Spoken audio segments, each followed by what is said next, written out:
सहस्र गो त्यातली दुसरी गाथा आहे आणि धम्मपदातली 101वी गाथा आहे.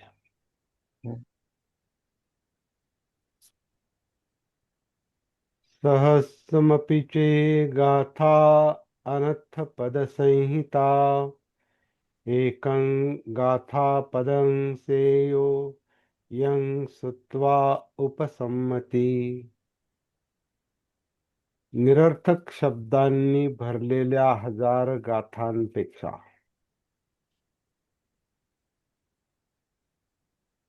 एक उपयोगी गाथा श्रेष्ठ, जी ऐकून शांती प्राप्त होते.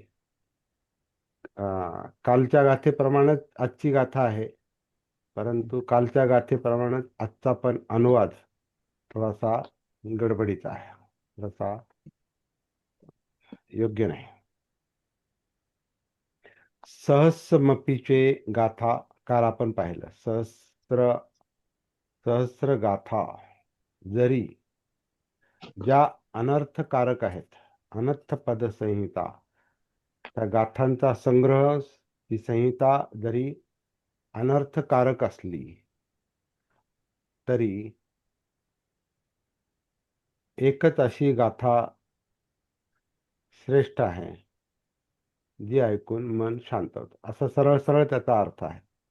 निरर्थक शब्दांनी भरलेल्या हजार गाथा असं काही नाही. असं त्याच्यात ते त्यांनी विस्तार केलाय किंवा शब्दशः अर्थ नाही झाला तो. त्यामुळं आपण शब्दशः अर्थ असा पाहूया. सहस्रमपीचे गाथा अनर्थ पद संहिता. अनर्थकारक संहिता असलेल्या हजार गाथा जरी असल्या, ऐकल्या, तरी एकच अशी गाथा ऐकून एकच एकच गाथा ऐकून जर ती आपल्याला उपशम करत असेल, म्हणजे आंतरिक शांती देत असेल, म्हणजे मन स्थिर करत असेल, चित्त शांत करत असेल, तर ती गाथा स्थेयो आहे, म्हणजे श्रेष्ठ आहे, असा याचा अर्थ होतो. सरळ आहे अगदी.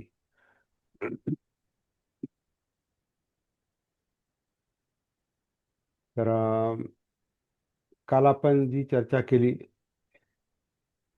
साधारण तोच विषय आहे आजचा जवळपास. फक्त वरती वचन शब्द आलाय आणि खाली गाथा शब्द आलाय. एकच वचन जे शांत करील ते श्रेष्ठ. इथं एकच गाथा जी शांत करील, चित्त शांत करील, ती श्रेष्ठ, असं म्हटलेलं आहे. आता आपल्यासाठी हा एक प्रॅक्टिकल अभ्यास पण आत्ता होऊ शकतो, असा की आता आपण ही आज आत्तापर्यंत 100 गाथा पाहिल्या आपण कालपर्यंत. 100 गाथा पाहिल्या. असं एखादं आपल्याला आठवतं का, किंवा निरीक्षण करता येईल का झालेल्या अभ्यासाचं? एखादं त्यातलं वचन जे आहे ते मला खूप भावलं, खूप म्हणजे स्थैर्य देणारं होतं, मन शांत करणारं होतं, चित्त शांत करणारं होतं. किंवा या 100 गाथातली अशी एखादी गाथा आहे का, जी मला खूप उपयोगी पडली?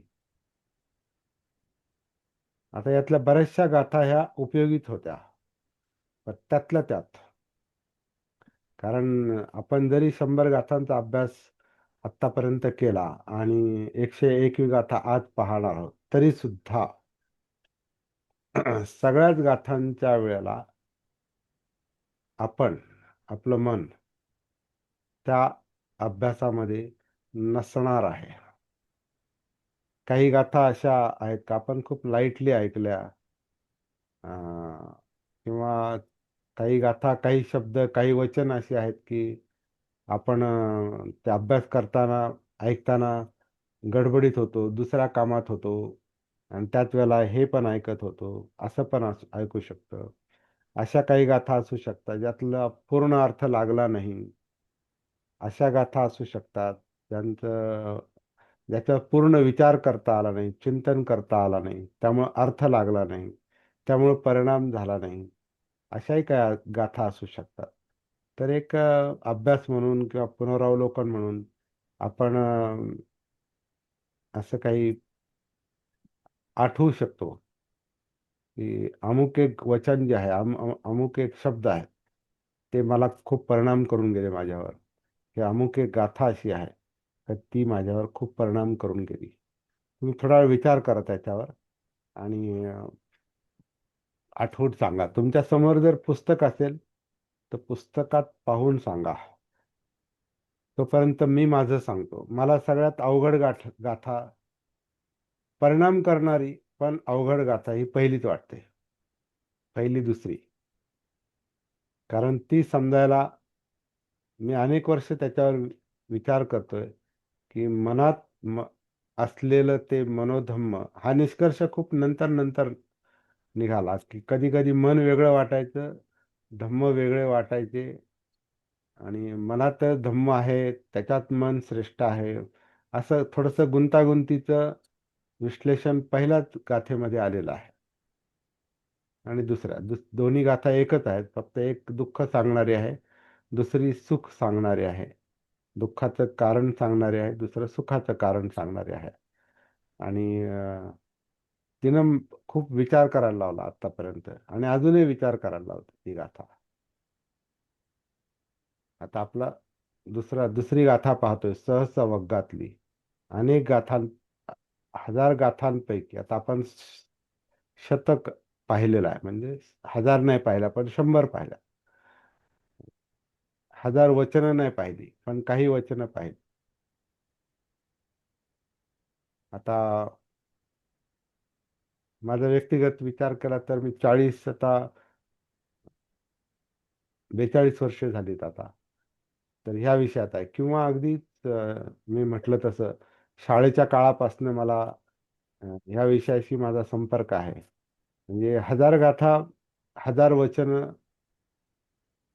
झाली असतील.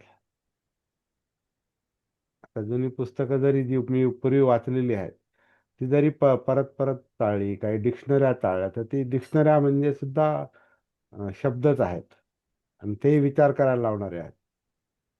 जसं आता बुद्धिस्ट डिक्शनरी आहे किंवा पाली हिंदी डिक्शनरी आहे किंवा बुद्ध आणि त्यांचा धम्म आहे. तोही फार विचार करायला लावणारा ग्रंथ आहे आणि त्याच्यातली अनेक वचनं, त्याच्यात काही गाथांचे अर्थ बाबासाहेबांनी दिलेले आहेत, तेही खूप विचार करायला लावणारे आहेत.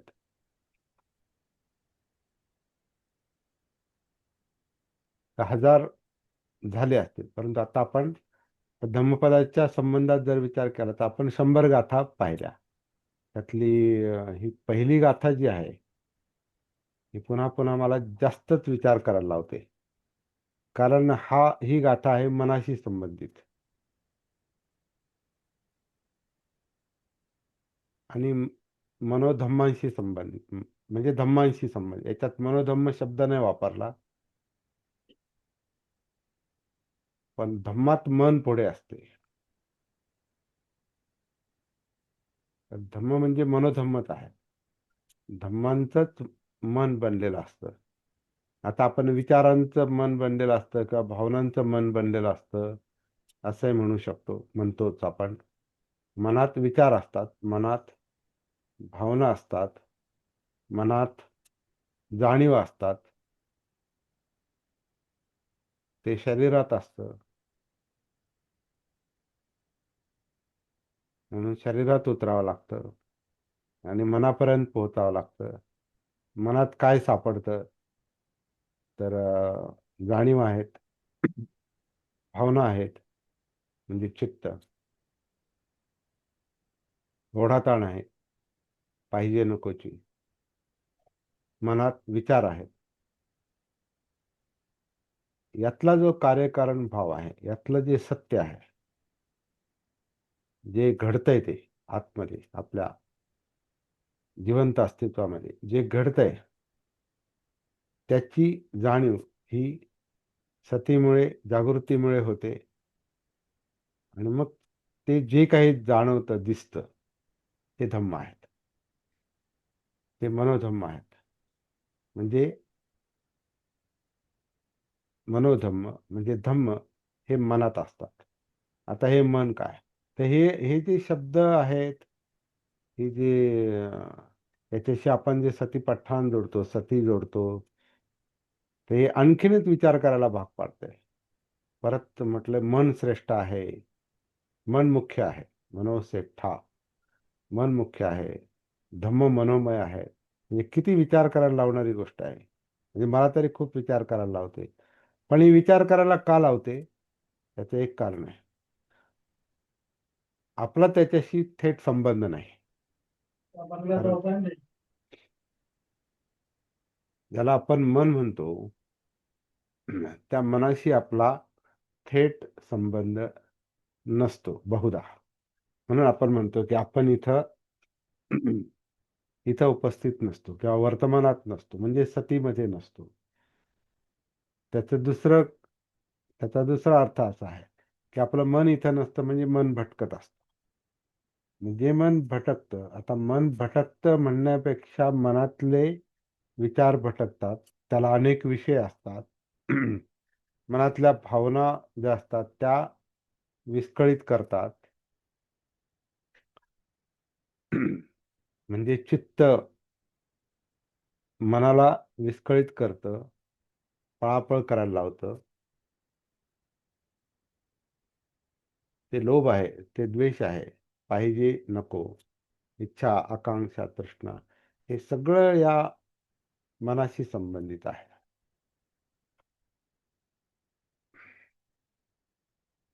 तर आपला त्याच्याशी थेट संपर्क नसल्यामुळे जास्त विचार चालतात त्याच्याविषयी. पण जेवढं आपण त्याच्या संपर्कात जातो, जेवढं आपण त्याच्या संपर्कात जातो, म्हणजे त्याची जाणीव व्हायला लागते. म्हणजे मन जाणवायला लागतं, चित्त जाणवायला लागतं, विचार म्हणजे विचार आणि भावना जाणवायला लागतात. जाणीवा ज्यांच्यामुळे हे सगळं जाणवतं, ते जाणीवा जाणवायला लागतात, त्यांचं भान येतं, त्यांची सती येते. ते जितकं स्पष्ट जाणवतं, तितके आपले विचार जे आहेत ते शांत होत जातात. कारण ते सापडत जातं. आता विचार करायची गरज नाही पडत. आणि मग ते मन कळतंय, मग ते चित्त कळतंय, मग त्या भावना, विचार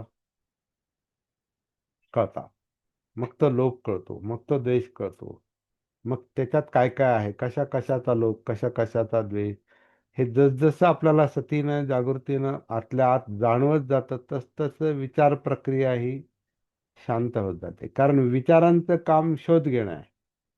जे अस्पष्ट आहे, जे वितक्क म्हणजे विषय जेवढे अस्पष्ट असतात, तेवढे विचार जास्त चालतात. म्हणजे जेवढं बोध नसतो, तेवढे विचार जास्त चालतात. बोध व्हायला सुरुवात झाली की विचार प्रक्रिया शांत होते. म्हणजे आपण व्यवहारातलं उदाहरण घेतलं की एखादा प्रश्न जेव्हा असेल किंवा एखादी समस्या जेव्हा असते,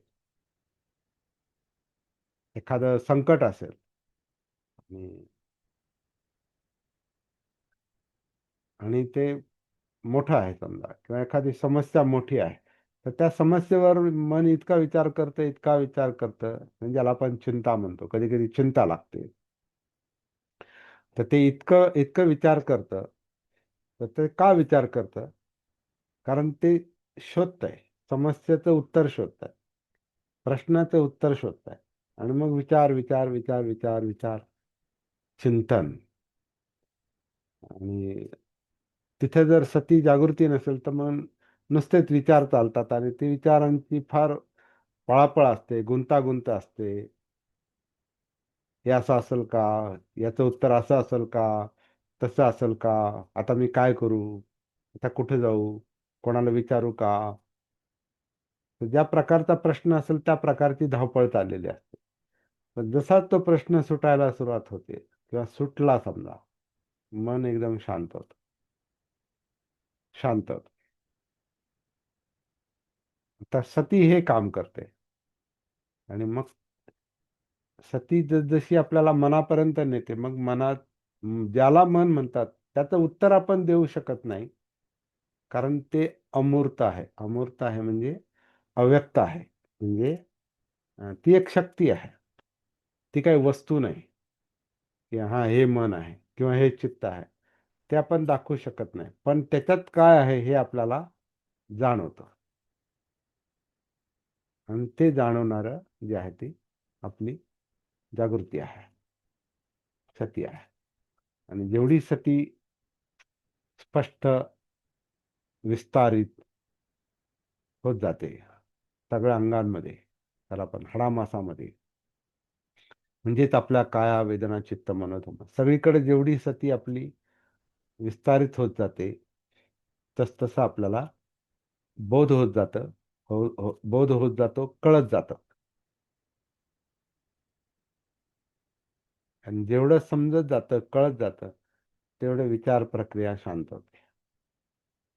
ही शांततेची काय म्हणणार, फिलॉसॉफी, तत्वज्ञान. मन शांत कसं होतं.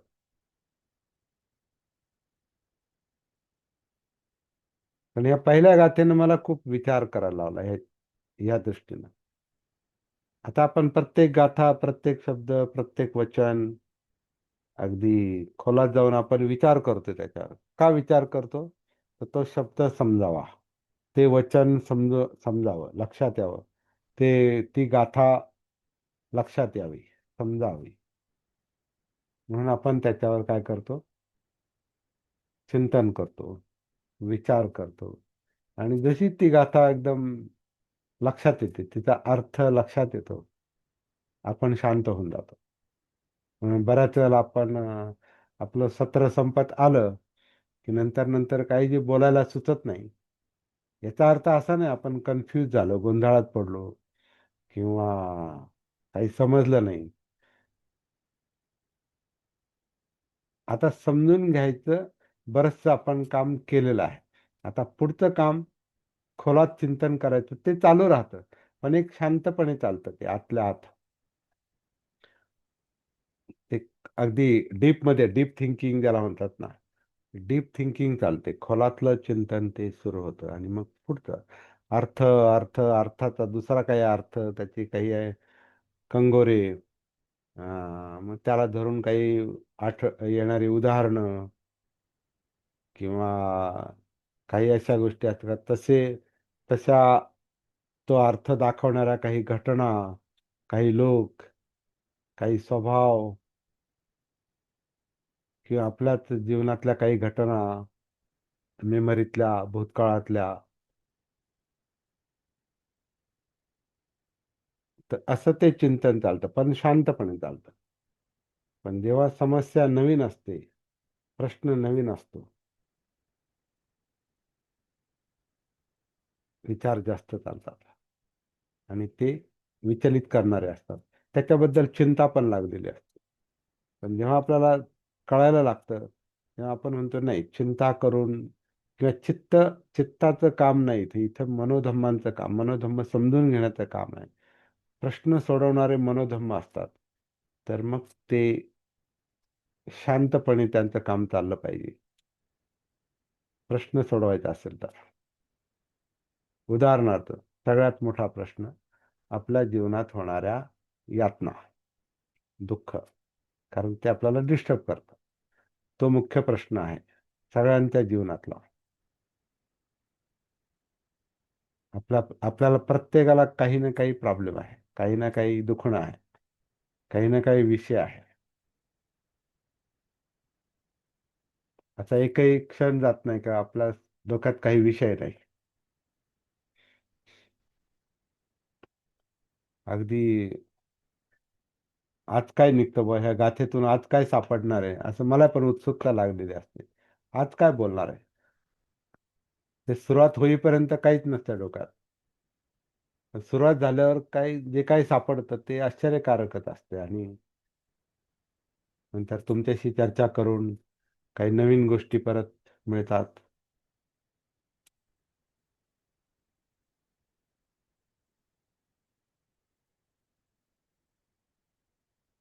उपसंमती, आतमध्ये शांतता निर्माण होते.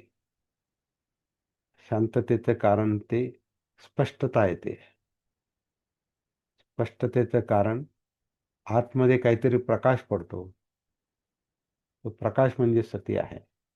आणि मग त्याला आपल्याला ह्या निमित्तानं आपल्याला हे निमित्त ठरतं. हे गाथा जे आहेत, हे शब्द जे आहेत, हे काय ठरतं? निमित्त ठरतं चिंतनाचं, विचारांचं. परंतु मुख्य गोष्ट असते, आपण अंतर्मुख झालेला असतो. अंतर्मुख होतो, अंतर्जागृती येते, त्यामुळे अंतर्दृष्टी येते, आंतरिक समज येते, गोंधळ कमी होतो, चित्त शांत होतं, उपशम होतं. तर अशी एखादी गाथा किंवा एखादं वचन तुम्हाला जर काही सांगण्यासारखं असेल, तर तुम्ही सांगा. असं आज मला असं वाटतं, की तुम्ही सांगा. कारण आता कालची गाथा आणि आजची गाथा, जी कालची गाथा ही वचन, वाचा म्हणजे वचन, शब्द किंवा वचन, एखादं सूत्र त्याच्याशी संबंधित होती. आजची गाथा ही गाथेशी संबंधित आहे. म्हणजे आता ही 2 ओळीची गाथा किंवा जसं आता मगाशी मनावरची गाथा आहे, 3 ओळीची गाथा आहे. ही गाथा आहे. तर तो आपला आता विषय होता मगाशी. जसं मी म्हटलं, की ती पहिली गाथा मला जास्त विचार करायला लावते. म्हणजे ते 3 ओळी मला जास्त विचार करायला लावतात. सुख-दुःखाचं कारण काय आहे? मन कसं आहे, कुठं आहे? वगैरे, वगैरे. आता ती गाथा विचार करायला लावते आणि ती थोडीशी लक्षात आली, की मन स्थिर आणि शांत होतं. असा आपला हा आजचा विषय आहे. सरळ आहे. कालच्या गाथेसारखाच आहे. तुम्हाला कोणाला काही असं 100 पैकी आता आता 101वी गाथा झाली आज. बोलता-बोलता आपण 101 जवळपास म्हणजे एक थोडीशी चर्चा म्हणून पूर्ण केली ती आज. अर्थ म्हणून पूर्ण केली. त्याचा अर्थ सगळा लागला तर असं नाही. परंतु काही शब्द म्हणून तरी आपण ते पाहिले. एकच गाथा पुरेशी, ज्यानं चित्त एकच गाथा श्रेष्ठ आहे. 1000 गाथांपेक्षा, 1000 निरर्थक गाथांपेक्षा एकच गाथा श्रेष्ठ आहे, जी आपल्या अंतरंगाला म्हणजे मनाला, चित्ताला शांत करते, स्थिर करते.